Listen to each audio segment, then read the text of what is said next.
Excited. Just even to think about it, and as you see, you got positive feedback. That sounds pretty encouraging to me. Oh, I'll take what I can You get. guys want some water? We can use No, I'm fine. Cool. So, Thank you.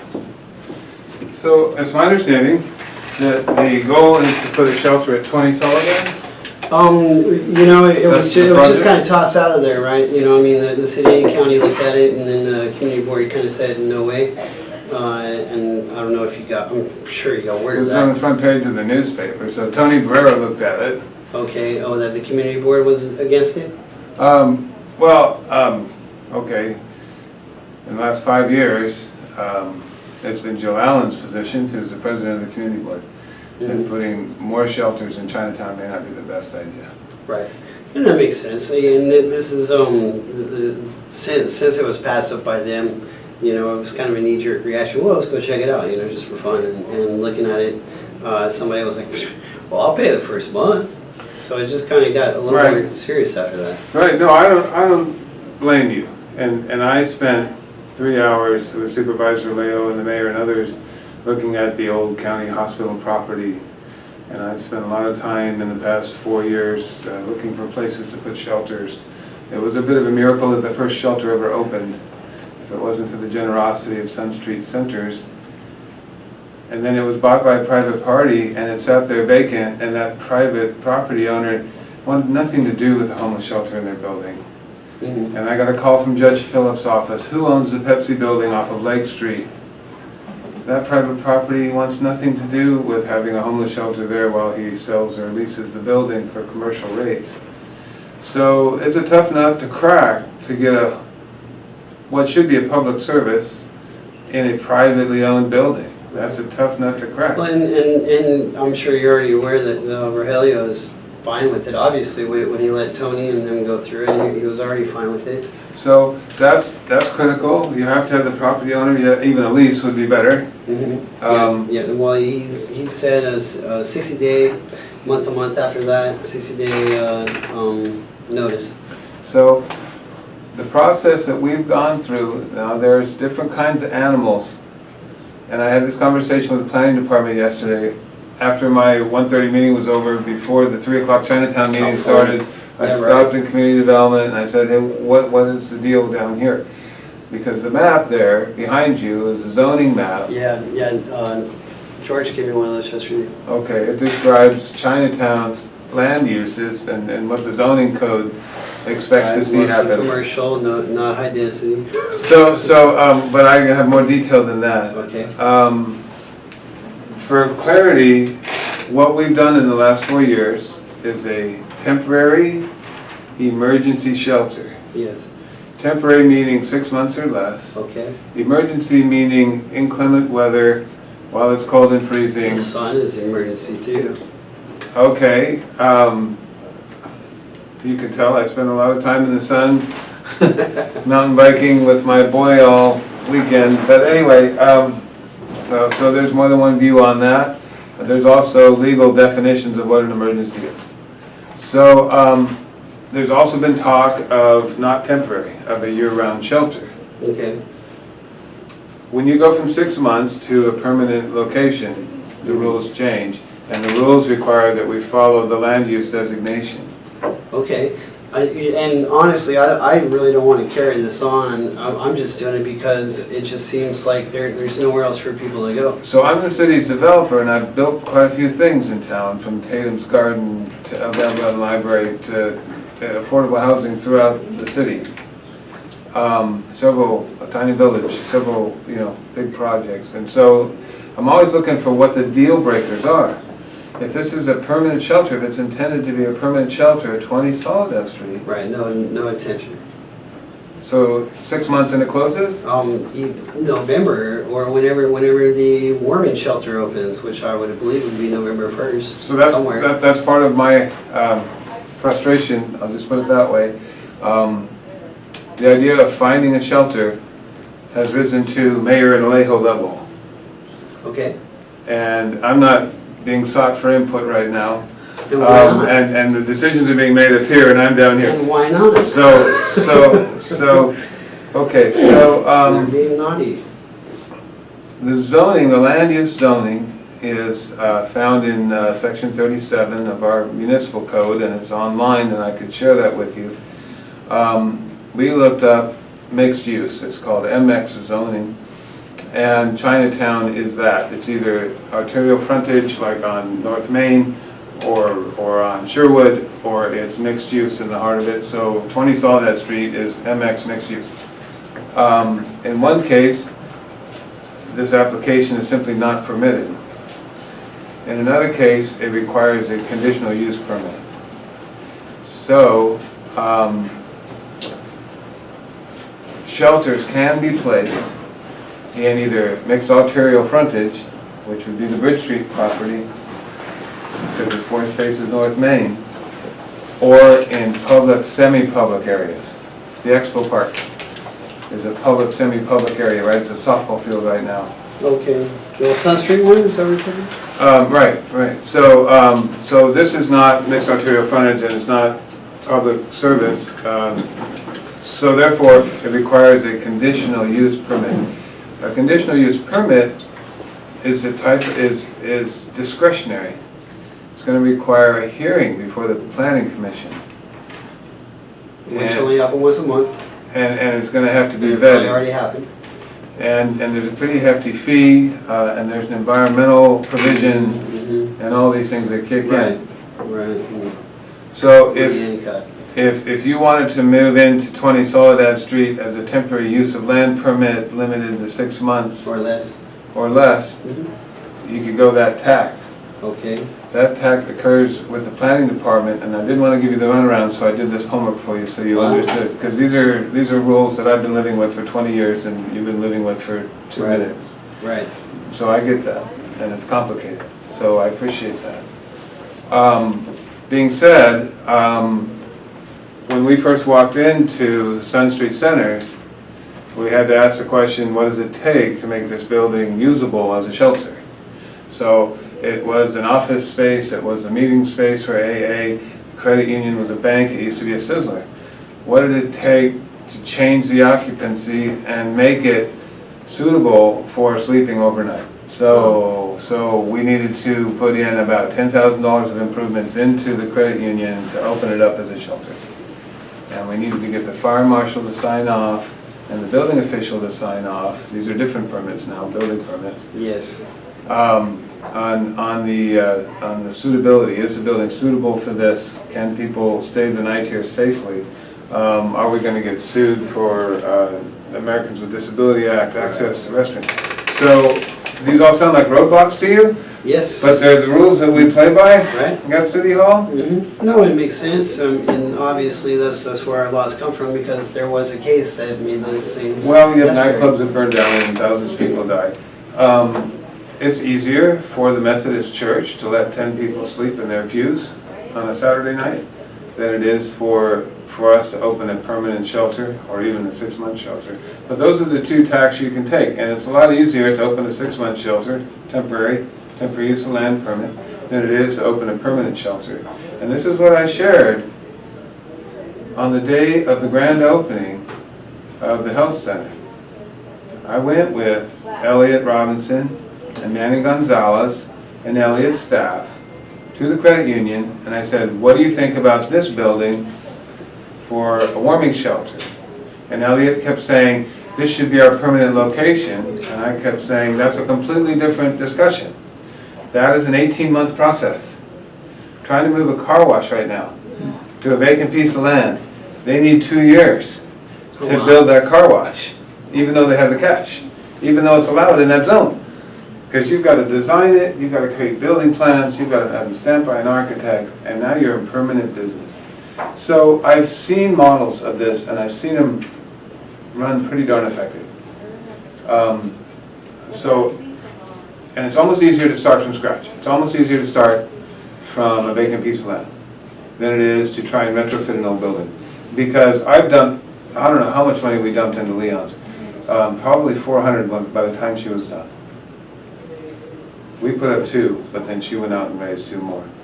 So, and I'm saying this because it was recommended, I think 3 years ago, that the city go look at a warming shelter that's operated in Merced. And interestingly enough, this 5-year-old warming shelter is right in the track of the high-speed rail in Merced. So they're gonna have to relocate. But it's basically a slab and a steel structure with corrugated metal on the walls and on the roof. And it's set up kind of like an hourglass. So you have a day room with even laundry and meals, and then you go through the hourglass, men's restroom, women's restroom, and then you basically have bunks like you might find in a Boy Scout troop or a jail. Right, Victory Mission's got some. But they're bunks, and you have the women on one side and the men on the other, and then in the back you have an open yard. And a group named Catholic Charities runs it, and they probably built that building for $150,000. That's kind of my point. It's easier to start from a vacant piece of land and build it from scratch than it is to raise $500,000 to retrofit an old building. We just paid $8 grand to reconnect the sewer line from Leon's to the sewer. Yeah, digging. That was not in Jill's budget. But if you can't flush the toilet in the health center, you got a hell of a problem, right? So it's complicated. It's complicated, and I think with an agreement from the property owner, if you can get Rogelio to put that in writing, give you a 6-month use of the building. Doesn't have to be a formal lease. It could be something that you download and print. So process-wise, even if it was expedited and vetted and all this, you know, everything was solved except for timing and scheduling, what are you looking at? So process-wise, you have access to the building. Building official, fire department run through. They give you a list of things that need to be done. In the case of the women's club, we didn't need sprinklers. We were able to put in these battery-operated devices on the wall so that they could pull in an emergency in case there was a fire in the middle of the night. So, and then we had to have lit exit signs. And so there are some technicalities. I mean, we're dealing with people's lives here. Well, yeah, exactly. Well, and the same difference of being safe and being careful and being legal and you know, up and up. But then what about breathing and surviving? I mean, this is why many people can't, since they can't afford it, they end up stuck outside. And this is what's I'm gonna end up doing something somewhere for some people. That's great. You know, and I just don't really want to be illegal doing it. Right, you know? right. No, you'll be shut down. You will have raised money, invested it, and shut it down. That's why the property across the street was vacant for so long. 19 Soledad Street. Mr. Chen invested $30,000. No, with the Soledad Street Market. Mr. Chen was the original owner in 2005. He put $30,000 into an industrial kitchen, went to lease it to a restaurant, and the building official shut him down because he didn't get permits for any of the work he did. And he was angry, mad at City Hall, and that's why he wouldn't sell us the property. Because he feels like we shut him down, and now you want to buy my property. And it was an interesting lunch, speaking Cantonese and eating bitter root Chinese food when I negotiated the purchase of that property. And Mr. Chen, I overpaid him in 2008, so every time I go to lunch at the cafe house, I get like this mountain of food, so I should share it with the people that you know. But that's what happens to everyone. This is a guy just trying to open a restaurant, and you run the risk. Tell you, when the fire department ran through Victory Mission, their eyes were wide open. Oh my God, people are living in this building. Right. Because you've got extension cords going everywhere. You should have seen Wayne when they updated the kitchen. He had kettles of soup being cooked in the garage with people living right above it because his kitchen was inoperable. And I'm just like, oh, I haven't seen, I don't know anything about this. Okay, yeah, that's a scary situation. So those are the rules. You know, I'm upholding the city's laws and the state's constitution, and that's what I get paid to do. And so they sound like impediments to you, and I understand that. Oh, absolutely. Well, yeah, there's no way we can afford any, you know, like renovating for overnight living space. Well, and so if I'm a property owner, and I was just downstairs screaming at someone for negotiating a lease on my behalf, I said, no, well, that's my lease. The term was 5 years. Anyway. If I'm a property owner, I'm going to lease it to a bona fide nonprofit. So if I own that building in Merced, I want to find Catholic Charities that's been here for 150 years. Well, we And just we- got, I guess I have access to a new nonprofit as Great. well. Great.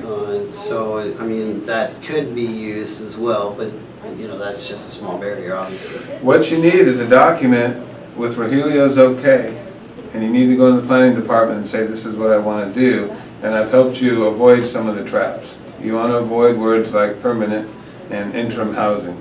You want to be temporary and you want to be emergency. Okay. You want to stay on that side of the fence, because that's where the rules are the most relaxed. And that's the side of the fence I've been playing on, or we would have never had a warming shelter to begin with. Because to go through the hearing process, I can't tell you right now how pissed the property owners are downtown that we just gave $500 to the Methodist Church. 500,000, yeah. No, yeah, for their kitchen. Mm-hmm. They are so pissed. So it's not a simple matter. Yeah, well, you know, these are the most compliant and rule law-abiding, you know, people that are ready to be housed and ready to be funded for housing, you know. Yet they're going to get turned out and be stuck with the unlawful camping ordinance. So we heard Elliot describe how they're going to find housing for the family. Yes. There is a Tamsi The meeting. banner's supposed to go to the Victory Mission. Right. What's the Tamsi meeting going to do? I don't know. Is Alejo going to pull another rabbit out of his I hat? don't know. I think that's a dead issue. There's no majority there anyway. Well, they had one for a good time. Well, at that last meeting, it seemed pretty for sure. Pretty sketchy. Yeah. Yeah, no, I don't think he'll even try to bring that back. He didn't even bring it back the right way, you know, so right there was a call foul already. Right. There's a flag on the plate, kid, Right. 5 yards. Right. Play by the rules. You know, so that was too bad for him, but he did it for a good reason. And my big worry and concern is because, yeah, some people go to admission, but a lot won't. And some people who were staying more sober and more consistently something, I mean, people need a routine in their life, and that is kind of what I'm trying to catch is those people that really are lost. It's being managed better than it's been in decades, Victory Mission. Okay. There's no doubt about it. Absolutely. I've been convinced that there is a separation if we gave tax dollars to that project. There's not a requirement that some church obligation people fill. So you don't have that conflict. And I've seen that happen. I've seen the biggest shelter in Oxnard is run by a Christian church, and all the cities funded. Salvation Army is a similar situation where they have a religious theme, but they run a secular operation. So there's no way the city could, if I was to do some other stuff, I guess waive fees for permits or anything like that? that's not my choice. Right. I've seen it done, but it's not my choice. And those decisions are made at 65 LSL, and it's up to that director. So Public Works and my boss don't manage the building permit process, don't manage the planning process. Right, but you're saying it has happened. There have been exceptions. At least postponing, or deferred payments, or other options. Okay. If the city wants to subsidize a shelter, there's different ways to do it. Okay, I mean, you know, I honestly believe that I could help the reputation of Chinatown.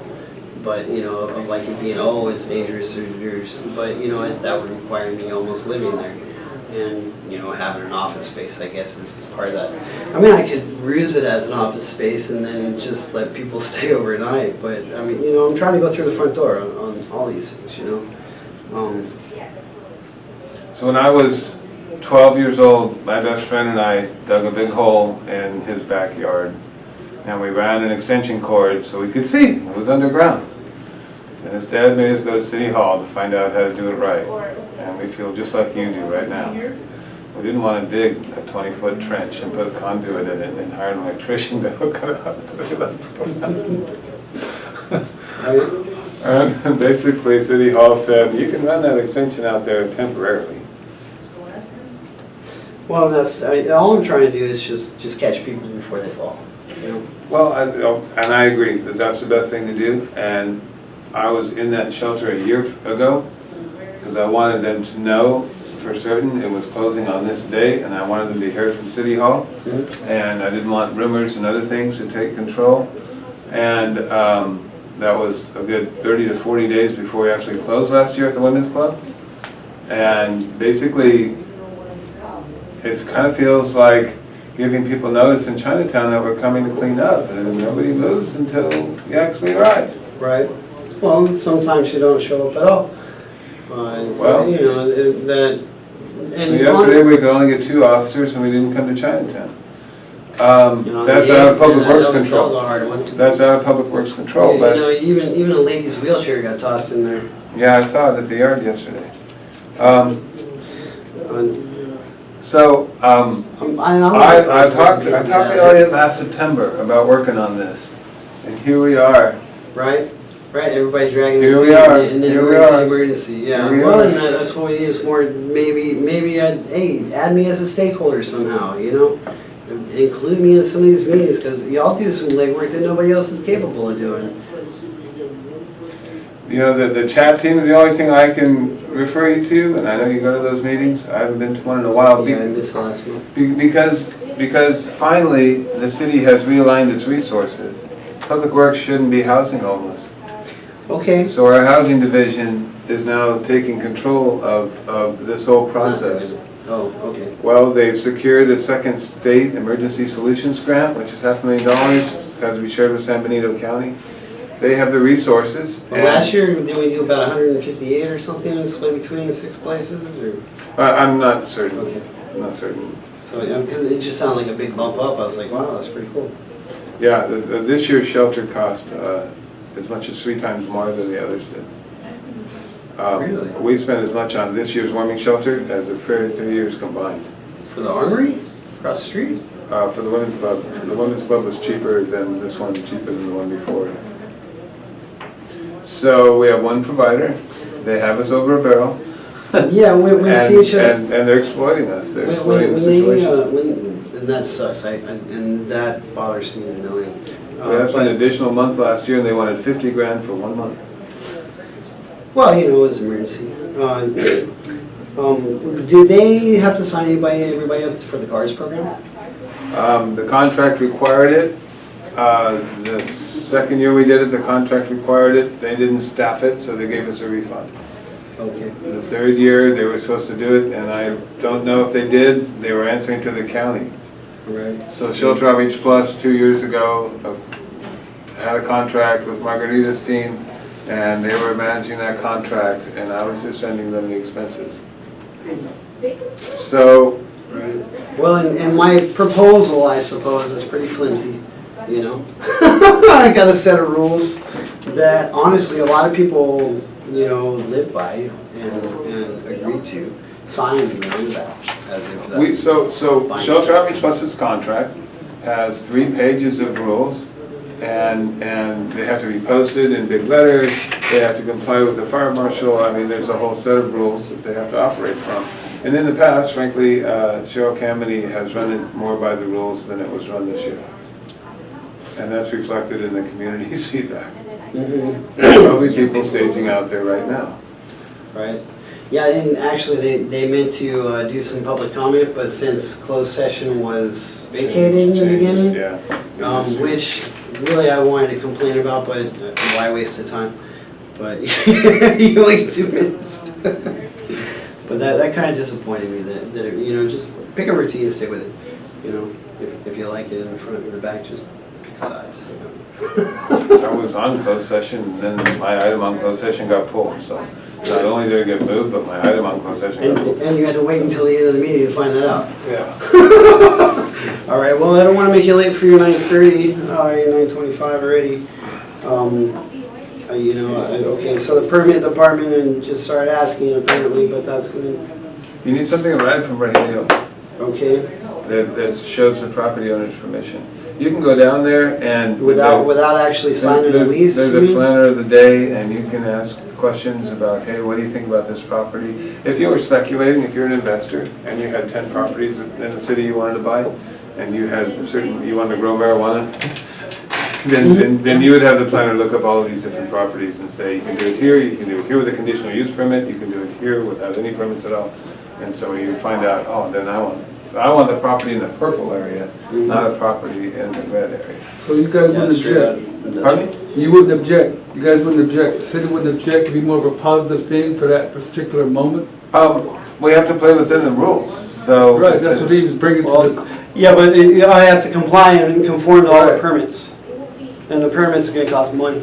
Plus the equipment, the material to, you know, make it work, not just only the fees. So, if you shoved a bunch of people in a building, we would complain. We wouldn't support that. Right. And how long would it take you to evict? Same day?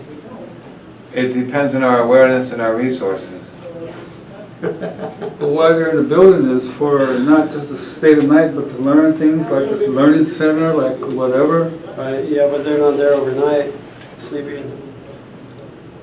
So, the learning center is leased by CSUMB. Is that the side of Rogelio owns both sides? Yeah, I believe so. So so you have Rogelio's okay to spend the night in the learning center? No, not in the learning center. no. On the other side? Right, yeah, where the church was. Yeah. Yeah, hey, you wanna pay him, he'll take it. Oh, I know. I've met him before. He's no different. Yeah, but I mean, I think if the county was already gonna do it, and I don't know, maybe he just got a good feeling for me, I don't know. But, you know, or maybe he just doesn't care, whatever he uses. As long as he gets paid. Right, no, that's all that matters. All right. But, Permit department. yeah. Okay, but even then, what, a couple months to even get everything done? What if I was, can I just start it at the beginning of the month in lieu of? What they can give you at the permit department is an application for temporary use of land permit. It's called a tulip. And you need to get Rogelio's signature on the tulip. Okay, Because you need the property owner's okay to do this. okay. All right, and then come back with that and then go ask the fire marshal. He gives you the keys, you schedule an inspection and have them run through the building. They'll give you a list or not. Okay, all right. I've been doing this for 4 years. No, it's not- I haven't followed the same damn rules. I'm ready for it. And we haven't burned down yet. We got a busy day ahead of us. Thanks, Don, I appreciate All it. right, Wes. Thanks for your patience. Appreciate it.